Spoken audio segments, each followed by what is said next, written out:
Pois eu empecé a escribir, supoño que por necesidade, porque o meu padriño, que con quen me criei, non había nenas, na aldea na que eu vivía había moitos nenos, pero non me deixaban xogar ao fútbol con eles porque era bastante mala, sempre que xogaba ao rebumbio dábame patadas, entón prefería non xogar con eles, entón pasaba moitas horas co meu padriño. O meu padriño era un emigrado, retornado, viviu na Habana durante 40 anos, e eu creo que el nunca chegou a regresar. Digo isto porque el, durante todos os anos, o resto dos anos que viviu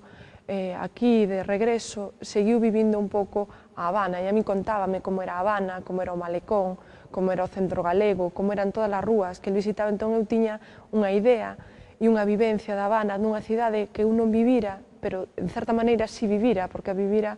da man das historias que o meu amo me contaba. Polo tanto, eu veño e cheguei á literatura pola necesidade de contar. E se o meu padriño foi pola oralidade, eu acabei indo polas letras, pola necesidade de inventar outros mundos nos que non vivía cos pés, pero si vivía coa cabeza, e de facer que eses mundos que eu creo e que eu conto pois podan pasar e chegar a outras persoas e que eles teñan a sensación que eu tiña co meu avó, non? De chegar a unha cidade e de inventar unha cidade e de ter a sensación que és capaz de camiñar a cegas e as toas por esa cidade porque alguén xa contou antes, non? Entón supoño que por iso empecé a contar historias, pola necesidade de contar. Tamén é certo que son xornalista e supoño que aí ven e se ligan un pouco estas dúas afeccións ou estas, xa non sei se afeccións ou profesións ou necesidades tamén, porque a veces que contar é tamén unha necesidade.